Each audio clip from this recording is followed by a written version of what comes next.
Hello children, today I am going to continue next video from chapter 7 Air and Water Essential for Life।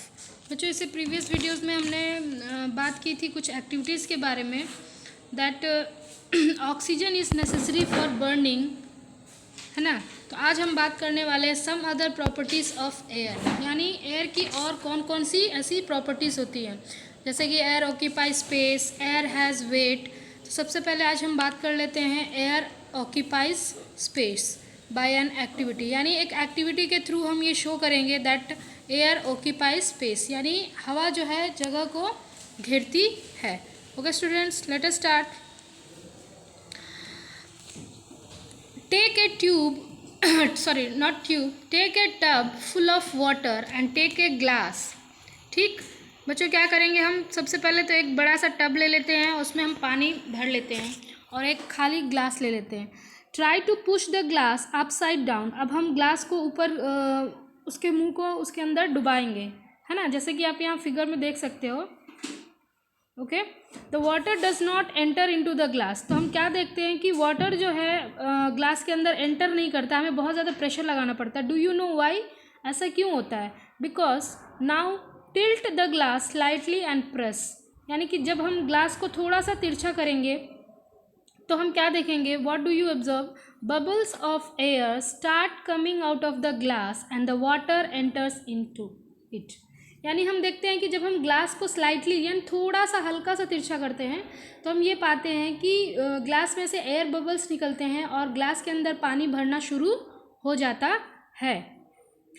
As shown above, the empty glass is not really empty, it contains air। यानी कि जो glass हमने खाली glass जो हमने लिया था और जिसको हम पानी में डुबा रहे थे वो एक्चुअली देखने में तो खाली था, लेकिन वो खाली नहीं होता है, उसमें भी हवा भरी होती है। When you tilt the glass, यानी जब हम ग्लास को टिल्ट करते हैं, the air starts coming out of from the glass in the form of bubbles। यानी कि जब हम ग्लास को तिरछा करते हैं तो वो हवा जो है धीरे धीरे ग्लास के अंदर से निकलना स्टार्ट हो जाती है और वही बबल्स के रूप में हमें दिखाई पड़ती है। Its place is taken by water, क्योंकि जब उसमें से हवा जब बाहर निकलेगी नहीं तो उसके अंदर वाटर जाएगा कैसे? तो जैसे ही हवा बाहर निकलती है वैसे ही ग्लास उसके प्लेस को क्या कर लेता है, कवर कर लेता है। Thus we can say air occupies space, यानी इस प्रकार हम ये शो कर सकते हैं या कह सकते हैं that air occupies space. Okay children, next we move on the next topic, that is air is used to inflate things। यानी हवा का इस्तेमाल हम चीज़ों को इन्फ्लेट करने यानी फुलाने में करते हैं, यानी जैसे कि बलून हो गया, फुटबॉल हो गया, टायर्स हो गए, साइकिल के टायर, व्हीकल्स के टायर, बस के tyre. Okay, since air occupy space it can be filled into a balloon. यानी हवा जो है स्पेस कवर करती है, इसके कारण हम इन हवा को क्या कर सकते हैं, बहुत सारी चीज़ों में फिल कर सकते हैं, लाइक बलून में फिल कर सकते हैं। It grows in size and get inflated. यानी कि जब बलून, आपने देखा होगा कि जब हम बलून के अंदर हवा नहीं डाली होती है तो वो पिचकी सी होती है, यानी बहुत ही मतलब छोटी सी होती है, लेकिन जैसे जैसे हम उसके अंदर हवा भरते जाते हैं एयर जो है उसके अंदर स्पेस ऑक्यूपाई करती जाती है और उसका जो साइज़ है वो काफ़ी ज़्यादा बड़ा हो जाता है। It becomes inflated and hard, और वो बिल्कुल इन्फ्लैट हो जाता है, यानी फूल जाता है और हार्ड बन जाता है। जैसे कि अगर हम फुटबॉल के अंदर पंप करते हैं हवा तो वो फूल कर बहुत ही हार्ड हो जाता है। This property of air is very useful for inflating tyre of cycles, scooters, cars and other vehicles. यानी कि इस प्रकार हम हवा को इन्फ्लेट कर सकते हैं चीज़ों में। What happens when there is a puncture in the cycle tyre. यानी ऐसा क्या हो जाता है कि जब साइकिल में पंचर हो जाती है,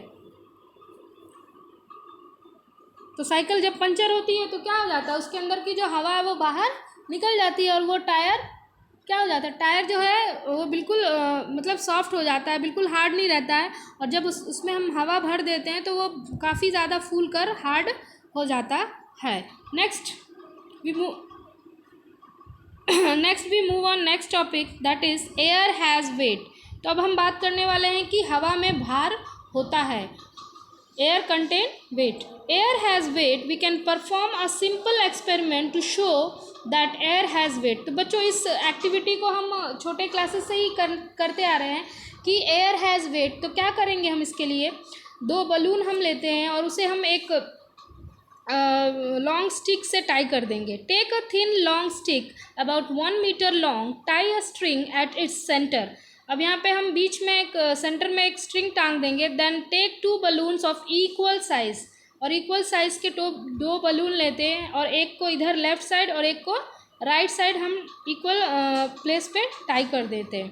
tie the balloons at the end of the rods with a string of equal size. Hold the stick in your hand at a center. Move the balloons along the stick until it's balanced. अब हम क्या करेंगे, balloons को blow करके दोनों सिरे पे लटका देंगे।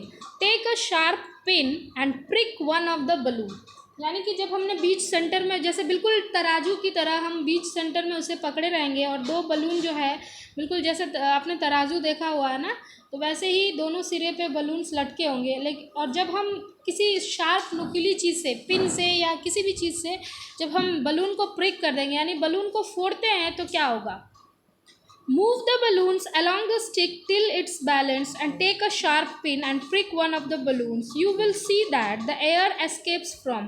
जब हम एक बलून को फोड़ देंगे तो उसमें से हवा जो है सारी वो निकल जाएगी। What happened to the rod? तब फिर उसके बाद क्या होगा, the rod does not remain balanced when air from one balloon has escaped. यानी कि अब जो रॉड है वो बैलेंस नहीं होगा, क्योंकि इससे पहले तो जो हमने पकड़ के रखा हुआ था और दोनों तरफ क्या कहते हैं इक्वल वेट था, तो जो रॉड था वो बिल्कुल सीधा था।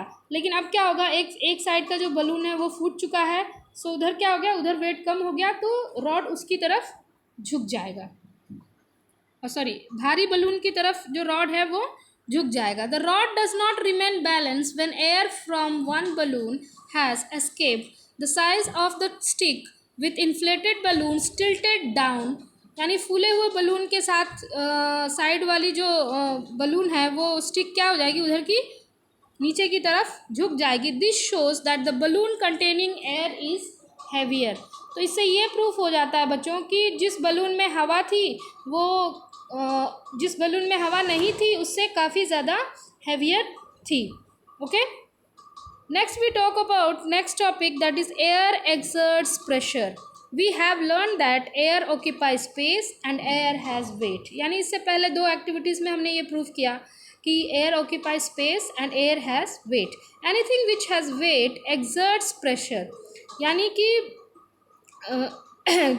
Anything which has wait exerts pressure, यानी कि कोई भी ऐसी वस्तु जो जिसमें वेट होती है वो प्रेशर को एक्सर्ट करता है। सो एयर ऑल्सो एक्सर्ट्स प्रेशर। तो इस प्रकार हवा भी प्रेशर को एक्सर्ट करता है। This can be demonstrate by the following experiment. अब इसको और ज़्यादा हम क्लियर कर लेते हैं बाय द एक्सपेरिमेंट। यहाँ हम देख लेते हैं activity number 5। Take a glass and fill it with up water to the brim. यानी अब हम क्या करते हैं, एक ग्लास लेते हैं, उसमें एकदम पूरे उसके ब्रिम तक, यानी कि पूरे एकदम जो उसका जो ऊपरी लेवल है वहाँ तक हम बिल्कुल पानी से फुल कर देंगे। Place a thin smooth piece of cardboard on the top. अब हम क्या करेंगे, उस पर एक कार्डबोर्ड को क्या करेंगे, उस पर रख देंगे of the glass and see that there is no air bubble और space between water surface and the cardboard. और देखेंगे कि अब कोई भी एयर बबल उस कार्डबोर्ड और ग्लास के जो वाटर का जो ऊपरी सरफेस है उसके बीच कुछ भी मतलब हवा बिल्कुल नहीं है। Hold the cardboard with one hand and turn the glass upside down. यानी कि अब हम उस पर दबाव देकर क्या करेंगे, ग्लास को अपसाइड डाउन कर देंगे, जैसा कि बच्चों आप यहाँ फिगर में देख रहे हो। Remove your hand gently from the cardboard. You will see that the cardboard piece and water do not fall. What keeps the cardboard piece stuck to the glass? तो ये ऐसा क्या हो जाता है कि कार्डबोर्ड जो है ग्लास से चिपक जाता है। It is the pressure of air। तो ये क्या है, प्रेशर ऑफ एयर, यानी प्रेशर जो है अपनी तरफ चीज़ों को खींचता है। The air pressure upon the cardboard and the water prevents these from falling in the case the air pressure acts upwards. यानी कि हवा क्या करता है, हवा में भार है इसलिए वो प्रेशर वो क्या करता है, अपनी तरफ चीज़ों को खींचता है। अब हम बात कर लेते हैं next thing, air exerts pressure in down direction. अब ये अपवर्ड डायरेक्शन था, अब ये हम डाउन डायरेक्शन देख लेते हैं। Take an empty plastic jar and make a hole on its side. अब हम एम्प्टी जार लेते हैं, यानी खाली जार एक लेते हैं और उसके अंदर हम एक छेद कर देते हैं। Seal the hole with a sellotape. अब उस होल को हम सेलो टेप से बंद कर देते हैं। Fill the jar with water. अब उसके अंदर हम पानी भर देंगे। Open the hole and observe what happens. अब हम होल्स को जब खोलेंगे तो हम क्या देखते हैं। Seal the hole again and water comes out through the hole with speed. तो हम देखते हैं कि जो पानी है बहुत तेज़ी से उस होल से बाहर निकलता है। अब हम क्या करने वाले, seal the hole again and fill the jar with water. दोबारा से हम उसको सील करेंगे, उसमें पानी भरेंगे।